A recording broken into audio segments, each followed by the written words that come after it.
እጣ የሚወጣበት ቀን በፍጹም አይቀየርም።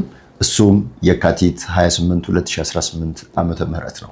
እንደምን አላችሁ የኪ ሃውሲንግ ፋይናንስ ሶሉሽን ቤተሰቦች፣ እንደዚሁም ለመመዝገብና ቤተሰብ ለመሆን ያቀዳችሁ የሳምንቱን ሙሉ የሰራናቸውን ዋና ዋናዎቹን ብቻ መርጠን ለእናንተ የምናቀርብበት ቪዲዮ ነው። በዚህ ሳምንትም ከተከናወኑት በርካታ ስራዎች መካከል ዋናውንና ለሚዲያ የሚነገሩትን እንደዚሁም የተሰሩትን በተወሰነ መንገድም ደግሞ ያቀርናቸውን ልነግራችሁ ቀርብ ያለው። እንግዲህ በአሳለፍነው ሳምንት ውስጥ ከእናንተም ጋር ስንወያይ ነበረ። ሀሳባችሁንም ጠይቄያችሁ ሀሳቡን መነሻ በማድረግ ማኔጅመንት ላይም ተወያይተንበት ውሳኔ የወሰንበት አንድ ዋና ጉዳይ አለ። ይህም ትልቁን በተስፋ ሁላችንም የምንጠብቀውንና ከአሁን በኋላ የቤት ባለቤት የሚሆኑትን የሰዎች መጠን ወይም የእድለኞች ብዛት ሊጨምር የሚችል እንደዚሁም ፕሮጀክት እንደ ፕሮጀክት ቢዝነስም እንደ ቢዝነስ ውጤታማ እንዲሆን የሚያደርግ የኪ መንደር ግንባታ ማስጀመሪያ መርሃ ግብር ከዚህ ቀደም ጥር 9 በሚል አቅደን ነበረ። ነገር ግን ከዚህ ቀደም በተሰራው ቪዲዮ በነገርኳችሁ መሰረት እለቱን እናንተንም ጭምር አማክረን ወደ ጥር 23 እንዲሆን አድርገናል። ይህንን ስናደርግ ያየናቸው በርካታ ጉዳዮች ነበሩ። እነዛም ጉዳዮች ምን እንደሆኑ ከዚህ ቀደም በተለቀቀው የኔ ቪዲዮ ላይ ተናግሬዋለሁ። ወደኋላ ሄዳችሁ መመልከት ትችላላችሁ። ከዛ ውስጥ እንግዲህ ዋና ዋና የሚባሉትን ሀሳቦች እንደ አንድ ሁለቱን ብነግራችሁ፣ የመጀመሪያው የአካባቢው የጸጥታ ሁኔታ ነው። ከዛ ውጭ ሌሎች ተደራቢ በዓላቶች እና ከድሮን ካሜራ ጋር የተገናኙ ጉዳዮችም አሉበት። ቪዲዮውን ሄዳችሁ ተመልከቱ። እዛ ላይ በደንብ አድርጌ ይህንኑ ጉዳይ አብራርቼዋለሁ።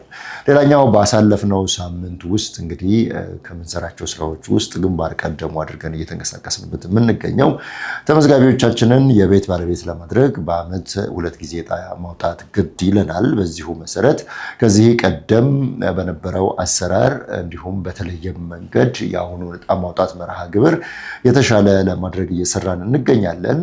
በአሁኑ ዕጣ የሚወጣው ወይም እድለኞች የሚለዩት የካቲት 28 2018 ዓመተ ምህረት ነው። ለዛም አስፈላጊ ስራዎችን ከጀርባ መስራት አለብን። ከሲስተም ጋር የተገናኙ በርካታ ስራዎች አሉብን። ከባንክ ጋር የተገናኙ፣ ከአዲስ አበባ ዩኒቨርሲቲ ጋር የተገናኙ እንደዚሁም ከቤቶቹ ጋር በተገናኘ ዕጣ የሚወጣባቸውን ቤቶች ማስመልክቶ ማለት ነው ምንሰራቸው በርካታ ስራዎች አሉ። እዛም ላይ የሰራን እየተንቀሳቀስን እንገኛለን። ይህ ባሳለፍነው ሳምንት ውስጥ ከሰራናቸው ጉዳዮች ውስጥ አንዱ ነው። ሌላው ባሳለፍነው ሳምንት ውስጥ ካከናወነው ውስጥ እንግዲህ የኪ መንደር ግንባታን የምናስጀምረው በአንድ መርሃ ግብር ይሁን እንጂ የግንባታን ዓለም የምታውቁት ነው። በጣም ሰፊ ነው። በርካታ ባለሙያዎችን ያሳትፋል። ማሽነሪዎችንም እንደዛው። እንደዚሁም ደግሞ ከበርካታ ተቋማት ጋር አጋርነት መፍጠር ይገባናል። እነዚህን ስራዎች ከዚህ ቀደም ሰርተን የጨረስን ቢሆንም እንግዲህ የስራ ትንሽ ወይም ደግሞ የስራ ቀላል የለውም እና በየዕለቱ መስራት መቻል አለብን። ለዛም በየዕለቱ ይህንን የኪ መንደር ግንባታ ካቀርነው ጊዜ ቀድመው እነዚህ አልሚዎቻችን እንዲያስረክቡን ከኛ የሚጠበቀውን ሁሉ ፈጽመን ምንም ከኛ እንዳይጎል ለማድረግ እየሰራን እንገኛለን። ባሳለፍነው ሳምንት ውስጥም እንግዲህ ይህንን ዋና ስራችን አድርገን እየሰራን ነው። በቀጣይ ሳምንትም እንዲሁም በሌሎቹም ጊዜያቶች ዕለት ተዕለት የምንሰራው ስራችን ሆኗል። ለዚህም ራሱን የቻለ ቡድን ተዋቅሮ ያ ቡድን ስራውን እያስኬደ ይገኛል። ሌላኛው ከኪ ሃውሲንግ ጋር በተገናኘ ከባንኮች ጋር የሚኖረን ግንኙነት ነው። ይህንንም ግንኙነት አንዳንድ ባንኮች ላይ የሲስተም ችግሮች ይገጥማሉ። ያው በየሰዓቱ መፈተሽና መስተካከል የሚገባቸውንም እንደዚሁ እያስተካከሉ ይሄዳሉ። ይህንን በእኛ አይቲ ባለሙያዎች አማካኝነት እንደዚሁም ማኔጅመንት ለማኔጅመንት እየተነጋገርን ከባንኮቹ ወገን ያለውን የሲስተምና ሌሎች ችግሮች እንዲስተካከል በእኛ በኩል አስፈላጊውን እንደዛው እያደረግን እንገኛለን። ባሳለፍነው ሳምንት ከነበረው በዚህኛው ሳምንት የተሻለ የባንክ አገልግሎት ለደንበኞች መስጠት የሚያስችልና ከዚህ ቀደም ባንኩ ገጥሞት የነበረውን የሲስተም ችግር ማሻሻል እንዲችል ማድረግ ችለናል። ይህም በቀጣይነት በየሳምንቱ በየዕለቱም ጭምር የምንሰራው ስራ ነው የሚሆነው።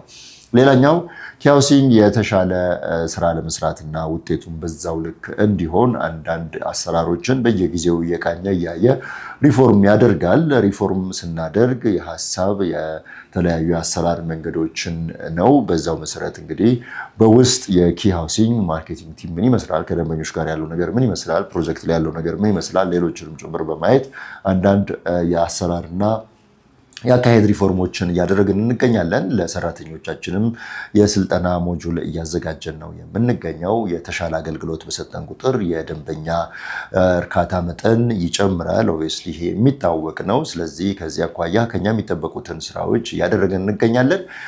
ይህም ብቻም አይደለም። ለደንበኞች አገልግሎት ከመስጠት ባሻገር የደንበኞቻችንን ችግራችን አድርገን እንደ ራሳችን የባለቤትነት ስሜት ተሰምቶን መስራት የምንችልበትን ሜዳ እያመቻችን ነው የምንገኘው።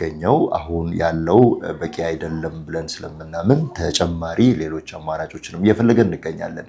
ከዚህ በመቀጠል እንግዲህ በቀጣይ ጊዜያቶች ውስጥ የተለያዩ የመግባቢያ ሰነድ ስምምነት የምንፈራረማቸው ተቋማቶች አሉ። ከነዚህም ተቋማቶች ጋር ያሉ ንግግሮች እየቀጠሉ ነው።